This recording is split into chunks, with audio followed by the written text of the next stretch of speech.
My name is Helena, and I am a full-time carer for my husband, Kevin. Kevin lives with Lewy body dementia, and this is a disease which is progressive and incurable. When we hear the word dementia, we assume that this relates to memory loss. But in Kevin's case, it is not so much about memory problems, but hallucinations, delusions, paranoia, and horrific nightmares. As a spousal caregiver, I experience this disease up close and personal. Therefore, I too live with Lewy body dementia, what I call Kevin's new normal. And while it does not ravage my body and mind like it does Kevin's, it nonetheless takes a huge toll on me, emotionally and physically, as his carer. Each day presents new challenges. Therefore, I always live on a one-day-at-a-time basis because I have to. I see Kevin 24/7, dealing the best he can with this devastating disease called Lewy body dementia, battling through his RBD nightmares, hallucinations, infections, and pain, always pain. And because his nightmares are so vivid, either day or night, when he's going to bed, he will say, "Helena, what new hell am I going into now?" I can see clearly that dementia is not just a disease of the old, as Kevin has reached the ripe old age of 53 when he was diagnosed over 2 years ago. And because of his age, it seems that he has ended up a displaced citizen, as services for people with dementia in Ireland is somewhat lacking if you are under the age of 65.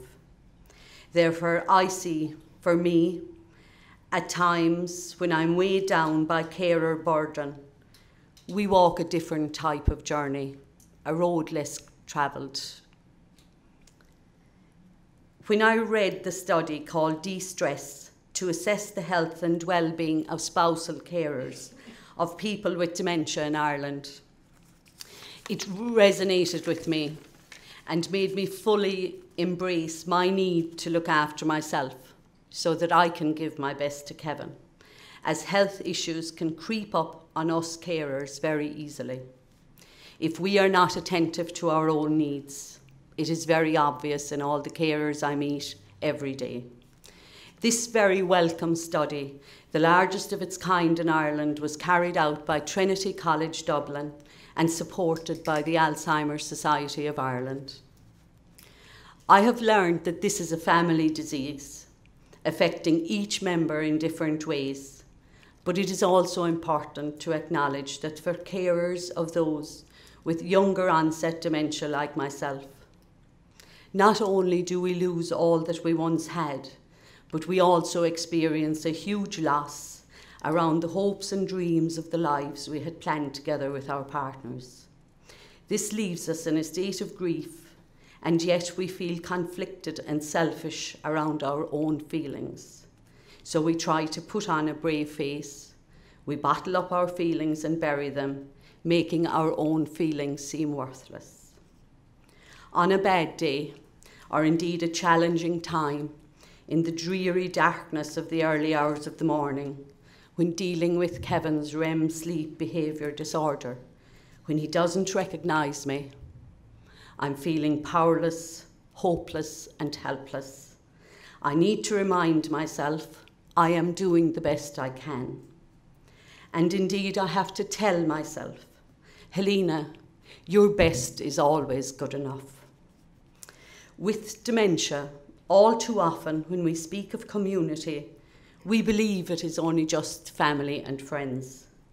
But community means a lot more, and we need to be aware of that the goodwill of carers should never be exploited, as all too often that seems to be the case. We, however, are very lucky to live in North Cork, where we have access to the Alzheimer's Society's Dementia Advisor Service. Our dementia advisor is a lady called Amy Murphy, who, together with the Alzheimer's Society of Ireland, have changed our lives, making us feel we have been heard, while they deliver an inspirational message of hope to both of us. Both Kevin and I were surprised and disappointed to see the stigma that still surrounds dementia in Ireland, as unfortunately we have experienced this stigma firsthand. Can you believe in the Ireland of 2019, in some cases, people with dementia are ignored and marginalised by society? As dementia can to some extent be an invisible disease, I'm afraid some people are guilty of testing the person with dementia, or even in Kevin's case, repeatedly telling him, "You don't have dementia because you don't look like someone who has dementia." Please remember that people with dementia who are in cognitive decline need to be encouraged to live this new normal to the best of their ability. And in doing so, they will feel empowered, which will give them confidence to take a further step towards engagement and involvement back into their communities.